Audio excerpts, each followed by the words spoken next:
welcome to another episode of Fully Booked. I'm Megan. And I'm Shireen. And it's officially September. Do you feel a chill in the air? Megan whipped out her fall wardrobe, I have, my full, pre-fall fit game. She, walked in earlier, and I'm like, Megan, it's really not that cold outside. And she's like, so it's nice. so nice and fresh. It's so nice. I'm so excited. This is when you get Megan in her best mood. This is my best mood. This is when, I don't care what anybody says, I feel like I look better in the fall. I'm more comfortable. Everything makes me happier. It's probably because it comes right on the tail end of August, which is normally, anyway, this year was weird, but normally is gross and humid and sweaty sweltering and disgusting. So, this year we didn't really have to deal with that much. It was a strange summer this year, but still. It was. I'm always very happy when we hit this time of year. Yeah, well, don't get too excited. I'm sure because we had a weird summer, we're going to have a super hot fall, and then it's going to be winter. Yeah, I don't know. There's some sort of long-term prediction that I've heard at least 2 or 3 times now for our area that apparently we're going to have a really mild winter and not very much snow this year. That's good, considering I'm having a baby in December. Yeah. This works out very well for me. It makes me happy, but it also kind of makes me a little sad because I feel like we're going to look back later and be like, hey, remember when it used to snow during the winter in Canada? Yeah, because we just get kind of a weird, slushy, rainy mess for Christmas. Yeah. And then we get snow in April. Yeah, that's it. When sucks. Nobody wants it. No, that's it. But anyway. Anywho. Sorry, that was just our beginning of fall tangent. Obviously, we're kicking off a new month. Yay! Yay! And so this month, which weirdly feels kind of appropriate because of a couple of things that are dropping on Netflix and stuff this month, we're talking about YA dystopian fiction, which I don't know if anyone's caught on to how much YA dystopian fiction exists. There is so much. And you know what always weirded me out was how much they got us to read in school. It felt like there was just so much. Why am I reading so much dystopian fiction? Yeah, is it to try and teach us that we can change the world if we need to or something? I don't know, but I think, you know what? I think later in the month we're going to kind of have a discussion about some things to do with, maybe why all of these books have been published and why, I guess, young adult readers need to be worried about the end of the world to an extent and, how we've gotten to this point with our literature. Do you need to be worried about the end of the world? Oh. Maybe. Anyway, but we're kicking things off with, a slightly newer adaptation. It's from last year, but we're kind of getting things started for the month with the 2023 adaptation of The Hunger Games, A Ballad of Songbirds and Snakes. If you're not familiar with it, it's a prequel, essentially, to the original trilogy of The Hunger Games by Suzanne Collins. I forget when was Ballad of Songbirds and Snakes? I think it was 2021. When it was published? I think. I could be wrong. Okay, well, that makes... I don't know. Guys, wait. Please hold. Sorry, released May 19th of 2020. Oh, 2020. Yeah, so, and then, that's it. Okay, so a film adaptation a couple of years later, basically. Yeah, makes sense. Yeah, and if you didn't catch the news, Suzanne Collins is going to be publishing another book, what is it called? Sunrise on the Reaping? Yes. Which follows the story of Haymitch. Yes, Haymitch from the original trilogy. We know Haymitch. He was a previous victor of the Hunger Games and then turned into a sad drunk mess and became Katniss and Peeta's mentor or whatever. That's right. And that's going to be published in 2025, and they already have the film optioned out, and it's going to be getting released in November of 2026. Oh, yeah. We are already there. And taking a look at this, so, okay, right now, as just an overview, The Ballad of Songbirds and Snakes has a rating of 6.7 out of 10 on IMDb and 64% on Rotten Tomatoes. And when I take a look at the box office, so the budget for the film was $100 million, and the box office take was $337.4 million. So you can see why they immediately, when she said she was writing another one, they were like, we're making it. We're making it. We're adapting it. I mean, I think that the ratings are a little not generous enough for this movie. I really liked it. Yeah, I'm actually pretty surprised. You know, it's okay. So it's one of those things where this film is long. It is long. They could have split it into two. But I think that it sort of towed the line of if it had been 20 minutes longer, they would have had to make 2 movies. But they just kept it within a sphere of we can get away with making only one. Yeah. Maybe because they also wanted to see how it would do. It could be, and like I went to see this in the movie theater, and I was surprised how long the movie was. Like I was expecting the story to like abruptly end. Yes, because that's what they tend to do in these. To be continued. Yeah, and we'll see later, basically. And I hadn't read the book at that point, and like I actually went in with like no information of what this was. It was just like, hey, look, something that came out in the movie theaters that I kind of want to watch, you know?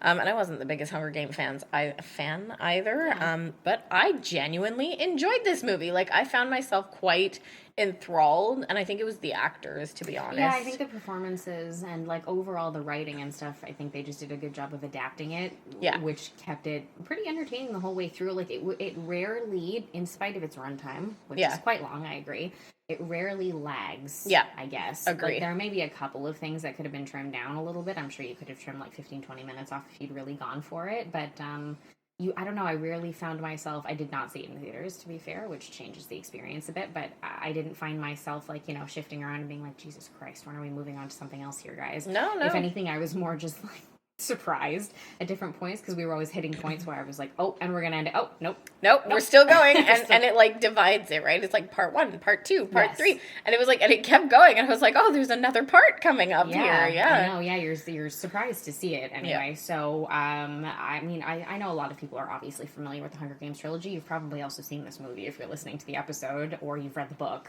But it is a prequel novel set, I don't know, 60, 70 years before the events of the Hunger Games? I think that's correct. Something along those lines, if I'm not mistaken, anyway. And it follows President Snow, or Coriolanus Snow, as an 18-year-old, essentially. So still in school and trying to... and it's set at I believe it's the 10th annual Hunger Games, and this is the first year in which the Hunger Games are being broadcast... for people everywhere in all of the districts to watch. Because I think before, like, people at the Capitol would go watch it. Yeah. But that was it. Yeah, and, the whole premise here is that it's kind of occurring, like Megan said, the 10th annual Hunger Games. So, like, the whole war that had gone down, where all the districts fought against the Capitol, it's still quite raw. Yes. So, Coriolanus Snow and his family are one of the many, many, like, I guess, aristocracy. How the fuck do you say that word? Aristocratic aristocracy. Like, they would have been equivalent to the aristocracy in the capital before. Yes. Was it a war? It was a war. It was a war. It was some sort of rebellion, It was a rebellion, they called it. That's right.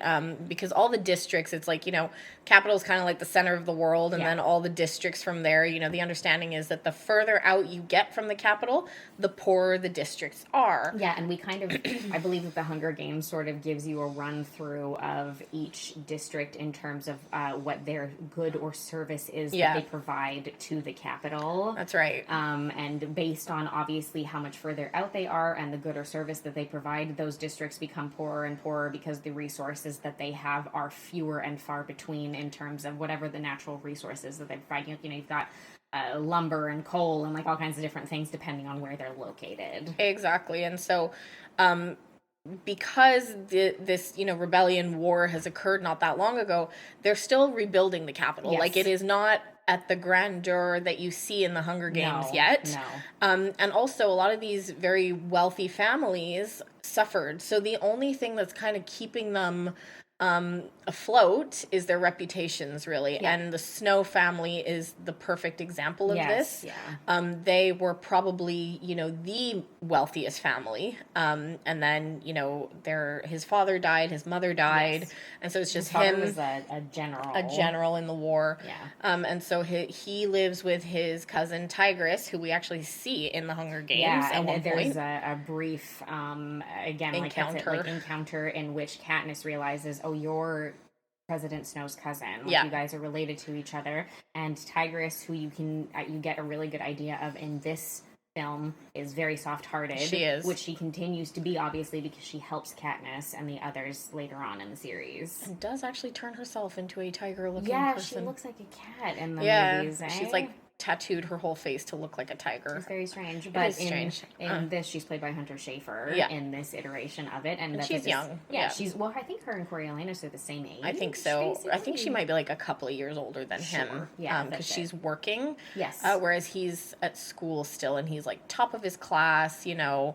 And they live with their grandmam, so their grandma. Grandmam's fun. She is fun. And and it's one of those that it was like a little loopy, but she's fun. And she's also, I think when they were younger, she kind of like pointed out to them that they have to pretend that they are still at the status that they were at before, because if they make it obvious that they're not, they will lose everything essentially. So. And they're hanging on by a thread. They are eating like cabbage soup and boiled potatoes, and like they are starving essentially, and they can't afford their rent for this giant apartment that they have. You can see that they've sold off basically all of their possessions. There's like no furniture in there, and their last hope is Coriolanus to get this like prize. Yes.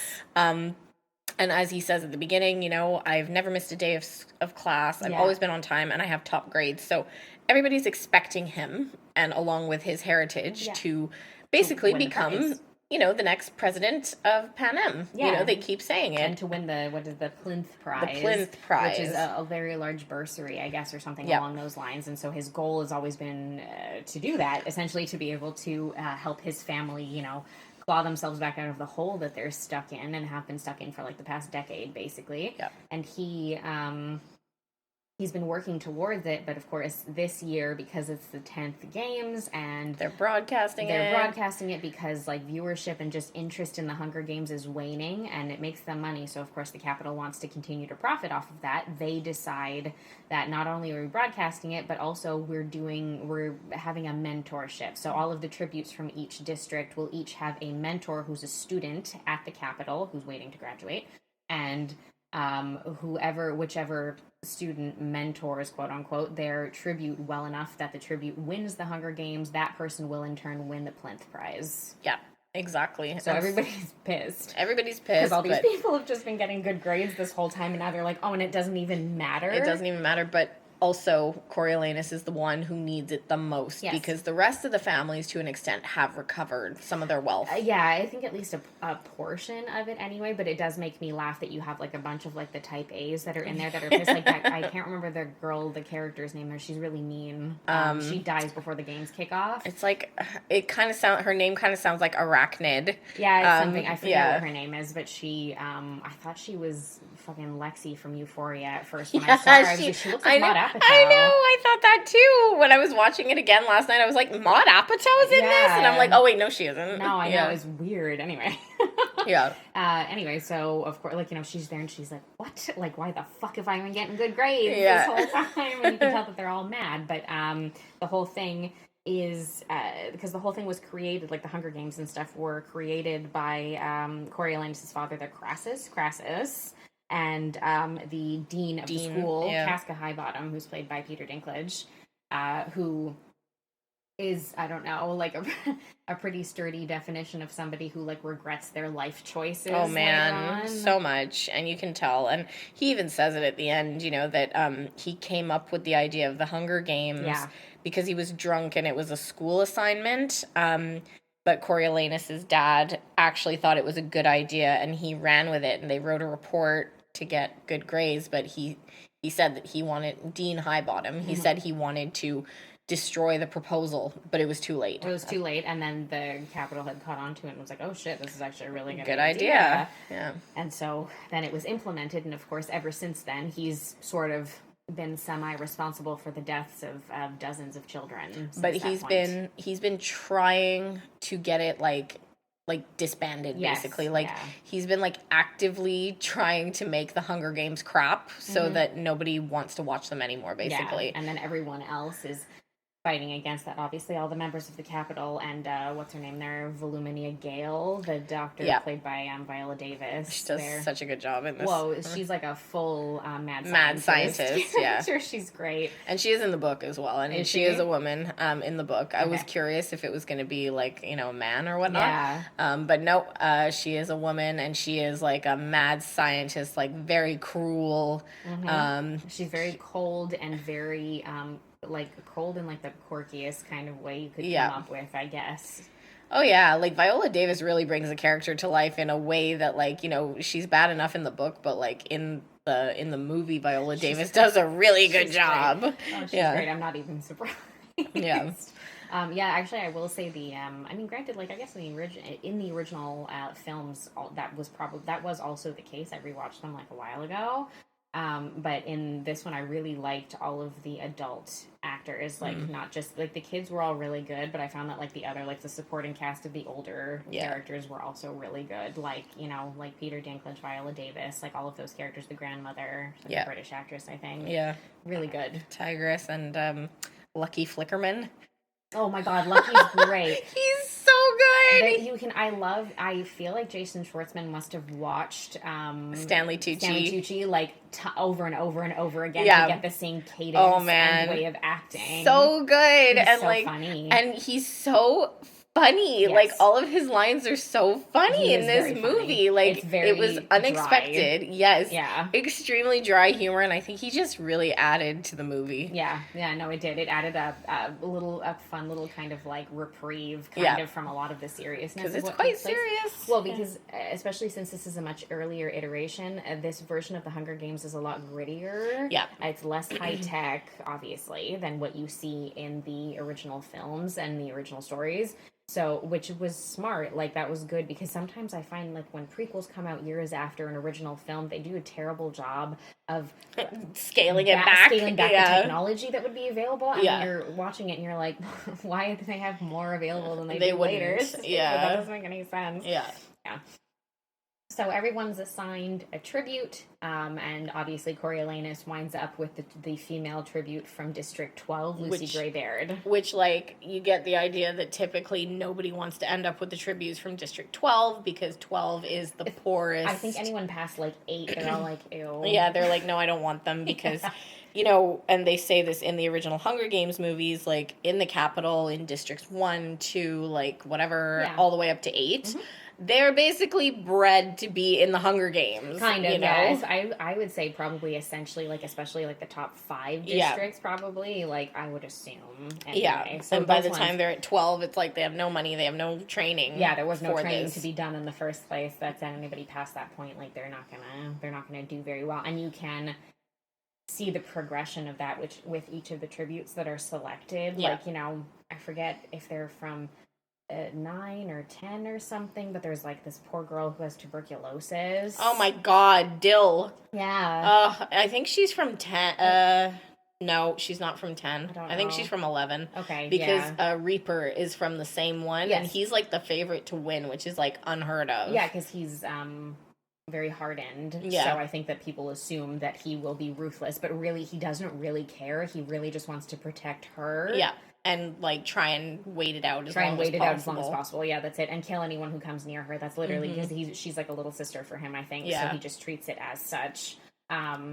Obviously Lucy is no one's choice to win, but she has a very commanding presence, which is what I think, because she's a singer, right, in District 12, and that's like what she does. She's an entertainer.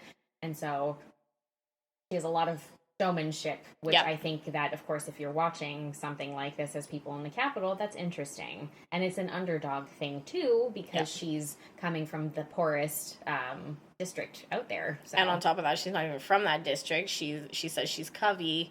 So the idea is that I think it's supposed to be like kind of like a gypsy. They're gypsies, yeah. And so she kind of ended up in the Hunger Games, like, very unluckily. No, it was done on purpose. It was done on... What I mean is, like, she normally wouldn't have been part of the reaping. The selection process, because of the fact that she's not actually officially from District 12. It's just that she performs there, like Megan said, and she was... her boyfriend ended up sleeping with the mayor's daughter, and the mayor's daughter got jealous, and so the mayor read out Lucy Gray's name. She got her dad to put Lucy into the Hunger Games pool, essentially, and got him to pick her specifically. Fun. So nice. I'm glad she gets shot. Yeah, fuck that bitch. Anyway. Yeah. So obviously they're all, they go through the train ride thing. They're brought to the Capitol, and Coriolanus, again, because he's very intelligent, has decided that he's going to actually work to help his tribute Well, win. actually, Tigris is the one who gives him the idea. Oh, she does, doesn't because she? he says, like, oh, well, I just need her to sing. Like, I need people to like her. Yeah. And Tigris says, I wouldn't sing for you or anybody. No. Like, why would she do that for you? And so he's like, well, shit, you're right, Yeah, you know? she tries to explain to him, she's like, she's just a girl who's gotten stuck with this, you know? Because she's, again, like, for somebody who lives in the capital, she actually understands the mentality that a lot of these people would have had. Yeah. And so, yeah, it's true. She does give him the idea to go and actually introduce himself and try to communicate with her and understand her and get on her good side and not just go and be like, yeah, well, you should really do this to win and just blah. Yeah, and like what's really interesting is in the early days of the Hunger Games, they took all the tributes and they shoved them in a cage at the zoo, like animals and stuff. And whereas like if you look at the contrast with the Hunger Games movies that we watched, it's they're very paraded around as very fancy. Oh yeah, it's very fancy. Like they get like 5-star treatment. Well, they get like an Olympics opening game ceremony essentially is what they do. Yeah, they get like costumes and they get all sorts of things. And they have to almost create backstories to a degree for themselves. You know, like they create. That's what they do in the Hunger Games. That they create the whole thing that Katniss and Peeta have had a relationship this whole time. I know it's true. Doesn't make you think of that. I know all the time, Peeta. But like obviously this is the beginnings of that, right? Yes. And because they're losing viewership, you know, the factor here is that you've now got Coriolanus in the picture. Yeah. And, you know, I think what's really important to call out in this movie/book is that the whole time you know who he ends up being. Like, know who he turns into. Yeah. But the actor, and I think in the book as well, because I've read about half of the book. I haven't read the whole thing. He does a really good job of making you kind of doubt that whole like, character development. You're like, what happened? Yeah, does he have a moment later where he suddenly becomes evil? Horrible. Yeah. Like, and you're kind of waiting for the moment throughout the book and the movie. Yeah. And so, like, at this point, he is demonstrating, you know, you're kind of feeling for the guy. You're like, he's got no money. Like, he's trying to help his family out. He's got to, you know, like, get back on top. He always says snow lands on top. And so he's trying to like form a connection with Lucy Gray. And that's where he starts getting the ideas of like, well, if we get her to sing, if we give them food, if we get like people to start feeling emotions, a connection to these people. Connections to these people, we might actually be able to like get more viewership, more sponsorship for them, and we'll be able to do something. And so, and he's written an entire proposal about it. He wrote a whole proposal about it, and like so, what's her name? Volumenia Gale, Dr. Gall. Sorry, Dr. Gall. Sorry. Yeah, Dr. Gall starts seeing the potential in him at this point. And she wants to foster that. And meanwhile, I've loved the contrast because Dean Highbottom is terrified of him. Because he knows how much he's like his father, obviously, and he sees right through the bullshit of like, no, I genuinely want to help this girl succeed. He's like, no, you don't. No, you don't. You want what's good for you.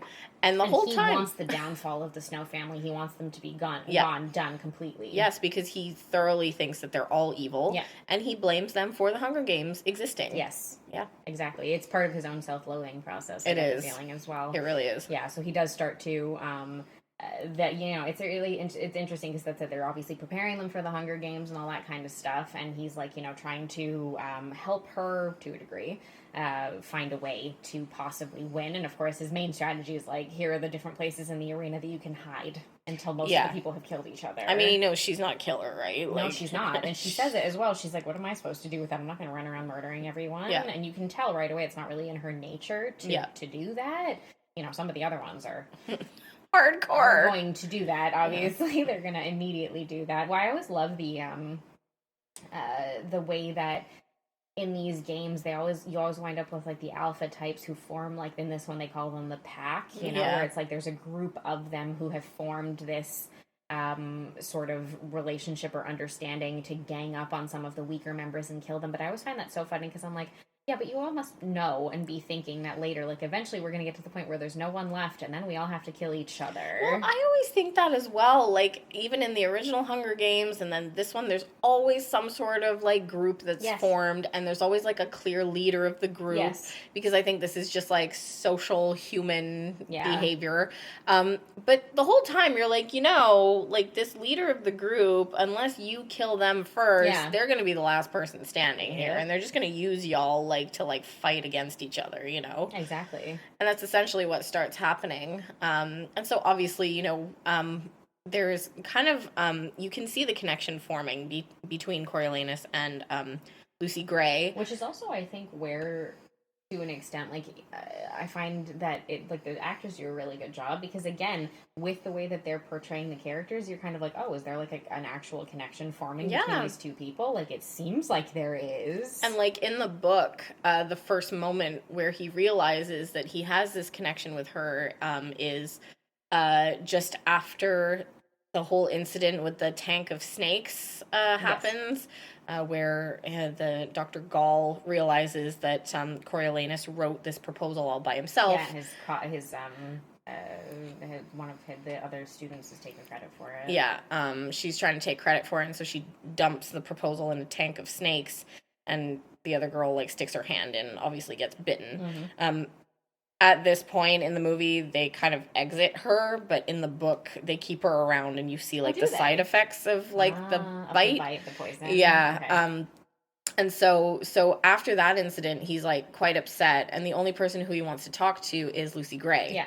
So his immediate thought is, I want to go talk to Lucy Gray. He doesn't want to go home and talk to Tigris or Grandmam. And I don't know if it's because he has an expectation from them of who he should be, versus with Lucy Gray, he feels like he can just kind of be more vulnerable, maybe, because she also comes from a place where, like, a lot of darkness occurs on a regular basis, so she's seen more, and because of that, won't judge him probably in the same way for being vulnerable the way that he has to be sometimes. But I also wonder if there's a facet of it that he expects she's going to die anyway. Maybe. So she'll never be able to tell anyone. She'll never be able to tell anybody, That might be part of it, There is that, too, Yeah, because there's also, I mean, like, because they're within, like, the capital kids, like, most of them, it's, like, pretty straightforward just in terms of, like, the characterization, except you do get the character of Sejanus, who adds a different flavor and a different level to it. So Sejanus was from District 2, I think, to begin with, initially. So he was never from the capital. He was from District 2, which is, yes, a wealthier district, but nevertheless. But I think post-war... During the war, his family started making money because they were in the lumber trade. Lumber trade, yeah, that's it. And so they made enough money to move to the capital. And so he's like a transfer, essentially, and he knows it. And all the kids know it, and they make him feel it. Yeah, that's it. So he has a really big vendetta against the idea of the Hunger Games in the first place. And of course, the tribute that he is assigned is the tribute from District 2. And they did that on purpose because his dad wants to kind of break him a little bit. Yeah.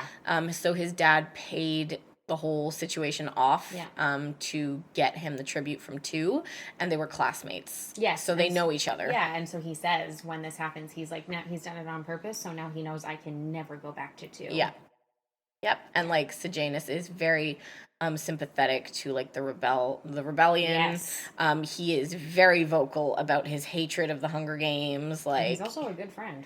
He is a good friend, and he's a friend to Coriolanus, and I'm using air quotes here because I don't think Coriolanus has friends. No, I don't think he understands he thinks he has friends, yes. but he doesn't. He also thinks he's a better person than he is. Yeah, he really does. There's a lot of layers. That's what makes this movie so good, and I think the actor did such a good job at really displaying all the facets of this persona, No, it's true. I agree. Yeah, so anyway, he is able to sneak her a couple of things. So there's a bombing that takes place, a couple of days before the games, basically, where, like, some of the rebel forces went in and they bombed part of it. Some of the tributes are killed. One of the capital students winds up in, like, a coma or something in the hospital. Coriolanus is injured, and Lucy Gray, instead of taking off, she stays to help him because she's a nicer person anyway. So instead of trying to run away, she saves him. And so again, that, sympathizes her more to the members of the capital. And then she's also intelligent enough to do a couple of appearances on TV. She sings. She chats with thingy there, Flickerman. Lucky Flickerman. Lucky Flickerman. With his fucking coin. With his coin that stays up in the air forever. Yeah, it's so funny. You know, she chats with him and stuff and does like appearances to, again, to sort of endear herself a little bit more because he's kind of told her to do that. Mm-hmm. She endears herself more to the public that way. Yeah, and she gets some money for it, or votes or something. Yeah, that's it, or like donations or whatever they call it there, which can give you stuff later when you're in the games. So they do kick. I love, you know, that's it. When Coriolanus wakes up in the hospital and they're talking to him, he's like, they're not still gonna have the games in like 2 days, and they're like, please, come on, nothing's gonna stop these games. Nothing's gonna stop that from happening. So it does kick off in largely the way that you'd expect it to. Most of the kids who are less fighting heavy and less vicious hide more than anything. Yeah. And try to go and that's it, find anything that they can to kind of keep out of harm's way, at least for the time being. Well, I think doing the bombing presents an interesting opportunity actually to the viewership of this. Yeah. Because before that it was just like a big open arena. Mm-hmm. And you're led to understand that in previous years the whole thing is like done and dusted within a couple of hours, because if you're in an open arena with nowhere to hide, what are you supposed to do, you know? And so now that like half of it is like blown apart and there's like additional like, I don't know, spots that you could kind of wedge yourself in, it makes it last a lot longer. Yeah. And like they show this through Lucky Flickerman with his fucking dinner reservations. Oh my god, he's so funny. He is really funny. Yeah. He is like the fun. You need one because all you of do. this is pretty terrible. It so is. You need like that funny pretty sort serious. Of little, I don't know, comic relief of some sort kind of shoved in there, and that's what he's there for. Yeah, so it kind of largely starts the way that you'd expect. Some of them hide, some of them kill each other right away, which, you know, la-di-da, we're not surprised about that. It happened, we've seen it in all the other Hunger Games movies anyway. Lucy Gray, that's it, manages, because of the explosion, there's like a hole that's been created in a tunnel. She manages to hide in there with Jessup, who's her counterpart in District 12 as well, her the other tribute. Yeah, but he's been bitten by a bat and he ain't doing so hot. Oh, poor Jessup. Yeah. He's also, like, again, it's like a character that you feel really bad for, because she says as well she doesn't want to leave him behind either, because she says, she's like, when we were on the train on our way here, he stayed awake almost the entire time to keep the bats away from me so that I could sleep. Yeah. And he wound up getting bitten by one. Yeah. So obviously she's like, I'm not just gonna leave him here, and she wants him to stay with her. When I think that after the bombing, the guy from District 2 who Sejanus was supposed to mentor, he takes off. Yeah, right? he ran off, and they were like, you know, Sejanus was very happy about this because he's like, maybe he has a chance. Yeah. But no, they actually do catch up with him, and they, you know, put him on there like crucifix style, right in the middle of the arena, and they don't actually kill him; they just leave him up there. Yeah, it's really fucked up. It's really fucked up, and I think, I don't know, the tribute from like 7 or 9 or something, she eventually climbs up there and like does kind of a bit of a mercy killing. Yeah. And later that night, Sejanus, who is just so guilt-ridden about this whole thing, finds his way into the arena. God knows how. I guess he paid off some like guards to let him in. I think he paid off 1 or 2 or something, and he sneaks into the arena. Yeah, and he's like kind of doing this like District 2 tribute to Marcus. Yes. And so then Dr. Gall goes and like finds Coriolanus, and she's like, "This is your fucking problem. Like, so go fucking get him. Go get him out." They shut off the cameras while this is happening. Yeah. And you see your first glimpse of Coriolanus. Yeah. Is actually a little crazy and evil. He gets attacked by one of the tributes, and he knocks him out, and the guy is out. But he just keeps going. Yeah, it's not just a self-defense thing at that point. It becomes something a little darker, and you can tell that Sejanus is like, oh, okay. Yeah. So, so this is where you get your first glimpse of like, oh yes, that's right. Like, it's kind of a reminder that like President Snow is not okay. When you start to be like, he's not so bad, you're like, forgot. Never mind. Yep, never mind. You know, because of his behavior towards Sejanus and Lucy Gray, you think he's like half decent. But this serves as a really good wake up, kind of like a reminder that like don't fall for it too much. Yeah. So there's this, a lot of the, I guess like some of the stuff that they all use to help that like Coriolanus uses to help Lucy Gray, and a couple of the others do something similar as well, is that they have these repurposed drones from the war that they're using to send water in, but the drones are shit, and it's supposed to be programmed with facial recognition so that the tribute, whatever, like the amount of stuff that they're sending in, whatever it is, food, water, whatever, goes straight to the tribute, except it does by flying head first at them, so they all, like, everything winds up getting broken. Yeah, because it they're more of a weapon than anything. Oh my god! And it winds up being used as such as well. Well, yeah, because what else are you gonna do with it? So fun. It's just really funny because again, like, that happens, and Lucky's just like, "Oh, these drones are not good." He's like, "They're not very good, are they?" So anyway, that's it. So Lucy, what Coriolanus had done is that he had put some rat poison into a compact of his mother's, and he snuck it to Lucy Gray before the games kicked off, and he told her to, like, not inhale any of it, but use it if necessary, essentially. And so she does use it to put in some of the water that's left over, and she dumps out a bunch of it because she wants one of the shittier kids. She wants the leader of the shitty kid pack to drink it, basically. Yeah, whatever her name is, I don't remember. She's from, like, 8 or something. Anyway, but it doesn't wind up happening, and unfortunately that poor little girl with tuberculosis comes out and drinks it. I mean, granted, she probably would have died soon anyway. I mean, it's also kind of like a mercy killing as well, you know? But of course, Lucy feels horrible about Oh my god, yeah. And I think Lucy Gray serves as a really good contrast to Snow. Yeah.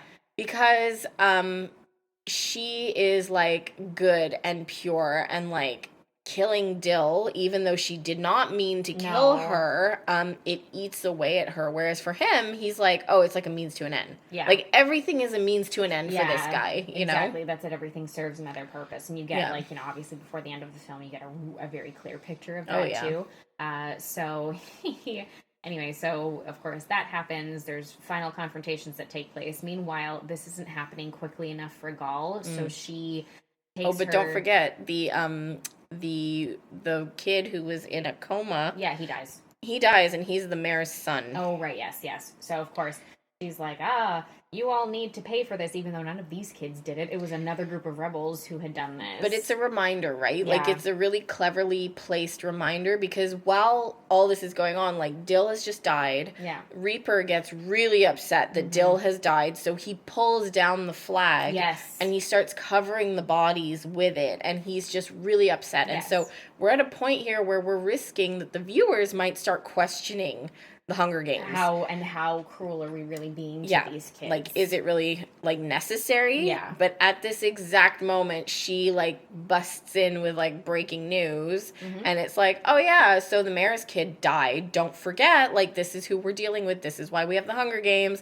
And we need to keep people online. And I'm gonna just kill all of them now because this isn't moving fast enough. Yeah, so Coriolanus realizes she's going to release that giant tank of snakes that she has into the arena to kill all of the rest of the kids, so there will be no winner. Right. So to prevent that from happening, because they have, like, a scent recognition thing, he takes Lucy Gray's handkerchief and he sneaks it into the tank. Yeah.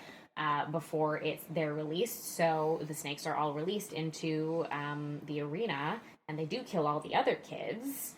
That poor... Oh my god, Wovie. The poor little girl who's just like, she's like crying, and she's like, is it over yet? Can we go home? Can we go home now? And I'm like, what? And then she dies first, which is really upsetting. And, like, Reaper is standing there, he's going, Wovie, He's like, move. And I'm just like, oh my god, this is horrible. It's so sad. It's so sad. And I fucking hate Lucky Flickerman in this moment, like, because they dropped the tank Wovie down. It's no, not but Candy. Yeah, he's like, wouldn't it be fun if this was Candy? It's like, oh my god, you're such a piece of shit. Yeah, I know. You And know? then he's like, oh, not Candy. Not Candy. Wovie down. Oh my gosh. So it does. Obviously, the snakes kill all of the others, but because they recognize Lucy Gray's scent, nobody knows this. Obviously, except for Coriolanus. He's like, please work. So they don't kill her, but she starts singing before they get to her, and so he's just like, oh, her singing is calming the snakes down. Yeah, but Dr. Gall knows exactly what's going on. Like, she's looking at him this whole time, being like, But because of the message that it's creating, of course, now they have the underdog has won, essentially, because all the other kids are dead. And so everybody starts chanting to let Lucy Gray out. They're like, well, let her out. She won. Yeah. you know? So she does, because she has no the pressure, choice. and she has no choice. Yep. And of course he wants to find Lucy Gray and, you know, find out where she is and everything like that. But before he can do that, he is accosted and essentially arrested by Dean Highbottom, who is like, yeah, we figured out what shit was. Yeah. I know that you cheated. This is what you did. The poison, we found the compact, and we realized what you did with the snakes, because we found the handkerchief in the tank. Yep. And so, because of this, Coriolanus is punished, and he's forcibly enlisted in the military, essentially. And as one of the peacekeepers. Yeah, and their plan is to send him to District 8, and he pays every last amount of money that he has to go to 12 so that he can find her. Which, again, like, that's interesting. Yeah, because, like, and again, there are so many moments where you're like, oh shit, like, maybe he is in love with her. Like, and I just think that, like, these moments serve where he is having, like, this inner, like, battle, basically. And, like, you see it in his inner monologue, and a lot of people have commented on this online, that, like, in the book, his descent into madness is a lot less obvious than in the movie. But I don't find that his descent into madness in the movie is that obvious either. Like, I think that they do a really good job of pacing it. Yeah, they do. And it's a lot of this back and forth with himself, where you can see that he's like, oh, I could do something good that I want to do. Yeah. But it's really, everything he does is he's like, I'm going to do a good thing because it's going to be self-serving, but it's a good thing, so that still makes me a good person, right? Good thing, right? Yeah, exactly. That's true. So he heads off to 12 again. In way too good of a friend act and way more than he deserves. Sejanus joins him because he enlists him. He volunteers to enlist himself as a peacekeeper as well. So they head off to 12 together to go through training. And again, he's just like, I'm getting back to the fucking capital. So he is trying to immediately endear himself to the captain or general or whatever he is and work his way up, which is working. And he does find Lucy Gray. She's still in 12. She's fine. She says, actually, Highbottom put me on the train himself and gave me some money. And said, I'm glad that you survived Coriolanus Snow. Yeah, which she was like... Huh? And she was, you can tell at this point, she's already starting to kind of, like, question his She's a little, like, intentions. But she's also, like, they formed a relationship. She's happy to see him, obviously. Yeah. And there's, like, a romantic relationship that's formed throughout this as well. So, of course, you know, the point would be for them to, like, spend their time there together, but also, at the same time, he has realized that Sejanus is actually plotting with rebel forces in 12 to take down the capital, basically, like, because he's so resentful of this entire process and situation, and he thinks that it's so wrong that he's like, no, I don't want to be doing this anymore. The rebels should be able to rise up and fight against this. Kind of too bad Sejanus wasn't around in the later... Yeah, he would have been a really great character in the later ones. He would have been cool. But unfortunately, Coriolanus, being the fucking friend of the year that he is, he's like, oh, cool, I can use this to my benefit. So he does. So he records Sejanus talking about his plans to help the rebels, because they have the Jabberjays in this movie. I don't love how they portray the Jabberjays in this one, because we've already seen them in the Hunger Games. Yeah. And it wasn't quite the same, like, flavor of how they do things. Like, in this one, they have these little recording devices where you can literally record, like, a conversation through the Jabberjays. And so that's what he does, and he sends the information off to Dr. Gall directly. To implicate Sejanus in the plot to overthrow the capital, which is correct. I mean, technically he is plotting, but, like, wow. Oh, yeah. Friend of the year over here. Oh, yeah. It's like, really, Coriolanus? Like, what are you doing, you know?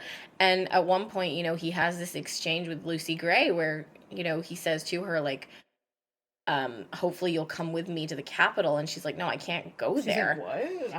I'm not doing that. And he's like, well, I belong there. I have to go there. And so I noticed that in that moment, he doesn't say anything about his family. No. It's not like, oh, I have to go back there to, like, help my family. I have to get back to Tigris and my grandmother. Yeah, like, they need me. Yeah. No, it's, I belong there. And it's like, he genuinely believes that he should be in charge of the capital.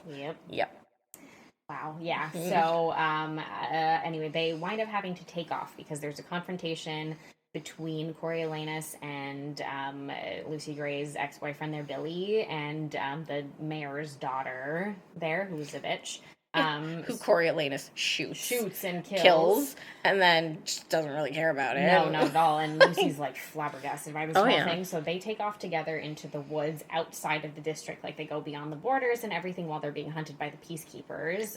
Because he says to her, like, once they find those guns anyway, like, I'll be implicated. Yeah, I'll be implicated. And he's already gone through this whole plot. He's implicated Sejanus, who is hanged. And he just stands there and lets it happen. It's really fucked up. So they take off together into the woods, and he's again doing this whole like, yeah, we're gonna go off and be together thing, but he's still trying to find a way to plot his way back into the capital somehow. Yep. And when they get to this little cabin that's hidden, she finds like a stockpile of weapons, and Lucy Gray realizes that the only person who's aware of everything that he's done is her. She is like his last loose end that he would need to tie up in order to potentially secure like whatever story he concocts and make his way back to the capital and into the good graces of everyone. Yeah, because the weapons that they find are the guns, and the only thing that would tie him to this. Yep. Yeah, exactly. So she is able to run off into the woods, and there is an entire chase that ensues. He tries to shoot her. He tries to shoot her and everything, and there is an ambiguous sort of ending for the character in the sense that it seems as though she's been able to take off and get away. You don't know for sure. Maybe she was shot and she goes off to die somewhere. Like, we have no idea. But it's an interesting sort of ambiguity that for him, I think, fully sets that madness, because the loose end is not tied up. Yeah. And I think that that's something that for him comes back later with Katniss. Yes. Is that it reminds him of that it's a girl from 12, very strong-willed, able to outwit him when most people are not, and able to see him for who he is. Exactly. And he does not like that shit. Oh, he don't like it, and so he makes his way back to the capital, Yeah. and he does go see Dean Highbottom, and Dean Highbottom even says, you know, it's the thing with mysteries, they have a way of driving us mad. Yeah. Because he has realized that, because he's been having Lucy Gray followed, and so he says that they lost track of her. Yeah, they don't know where she is. They don't know where she is. And so you don't totally learn of her fate, at least for now. And we continue on to the full spiral, because Coriolanus has taken this opportunity, because like Dean Highbottom's like an addict. He has like an addiction to some sort of like medication or morphine or something like that. It's like a pain medication. And he has poisoned it. And so the dean, when he's saying he's going to expose everything to do with the Snow family, then swiftly dies, essentially. Yep. And so obviously Coriolanus is able to get away with that. Yep. Because it just looks like an overdose, right? So he's able to do that. Sejanus's parents, unbeknownst to them that he had his son implicated and murdered for treason, they make him an heir, so he's restored all of this wealth that he had lost. Yeah, because he has a picture of him and Sejanus, and he shows it to Dean Highbottom, and he goes, look, best friends. Yeah. Yeah. Wow. Oh, he is such he's like a chilling piece of shit, oh, you know? Terrifying. Like, you're just like, scary. oh, you are scary, you know? It's just a really great, like, villain origin story to kind of witness unfold. It's really well done. It's really interesting. And by the end of this, other than Lucy Gray, obviously, who's kind of aware of everything that's happened, the only other person who seems to start to question things is Tigris, to an extent. Yes. Like, she sees the way that he speaks about things a couple of times, and she's like, okay. Because she's so pure of heart herself, you know? She's very soft, very kind-hearted. I think that might be part of the reason maybe that he's drawn to Lucy Gray as well, is that she possibly reminds him a little bit of Tigris, and they're so close. Yep.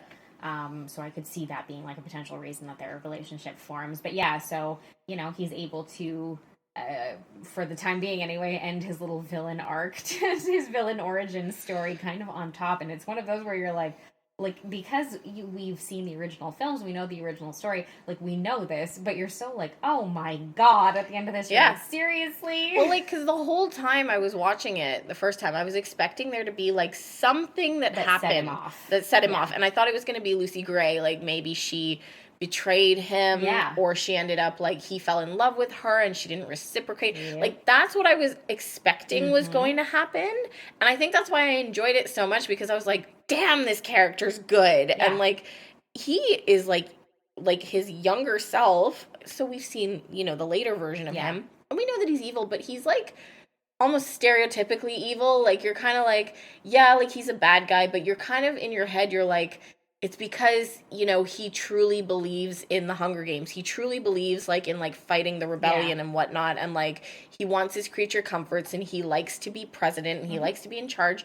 But then when you see his origin story, you're like, oh, wow. I don't know if he actually cares about the rebellion all that much. Like, I think he just wants to be in charge. In power. Like, he just wants power. I agree. That's it, you know? And so he's, like, so much more evil once you've seen this side of it. Because you're like, just that. You've killed your friends. You would kill your family, probably. 100%. You killed the girl that you were in love with, like, which you tried to anyway. Well, I don't actually think you were in love with her. Like, let's be honest. Like, no, you were some sort of I don't think he understands psychopath. What that is, yeah. But like, it's like you're just like, wow, like this guy is like ruthless, you know. So I don't know too much else about this, but I have seen some fan theories, and I don't know if this has been like disproven or if Suzanne Collins has spoken about this at all, because I just don't follow this series enough, but that Lucy Gray is the mother of the future president of District 13. Oh, I've read this too. Yeah. That's a theory that I saw floating around quite a bit when the movie came out, was that people have this idea that after that she was able to get out and then eventually had a daughter who she brought up with the sole purpose of taking down President Snow because she knew what he was really like. I don't know how realistic that is, but it is possible, I suppose. It's possible if you wanted to try and tie the stories together, but like, I just feel like the character of Lucy Gray would not spend her entire existence doing that, you know? I wonder to a degree because, like, we saw, like we were just saying with Coriolanus, is that, like, it's not like a switch that's flipped at some point to make him the way that he is. I wonder if to an extent that would maybe be something more that happened to Lucy Gray. She went through this, fell in love with this person, and then experienced how cold-hearted and horrible he was. I wonder if it did flip a switch. It could have. And her character becomes a different sort of person. Very, very possible. Very possible. And be interesting if there's any whisper or mention of this in the next book that's coming out. Because it would be an opportunity to kind of tie all of her stuff together, right? Exactly. Yeah, that's it. But it'll be interesting to see what the next book is, how the next book maybe ties into some of the other lore. I'll be curious about that. But we'd like to know, if anyone had differing opinions maybe about the book versus the movie, especially if you read the book before the film came out and stuff. Like, if you had any differing sort of opinions about it, or if you like really liked it, really hated it, whatever it is. You can let us know about that over on Instagram, TikTok, and Threads at FullyBookedCA. And you can also check out our Facebook group, which is at facebook.com/groups/book was way better. But until next week, guys, keep on reading. Thanks, everyone.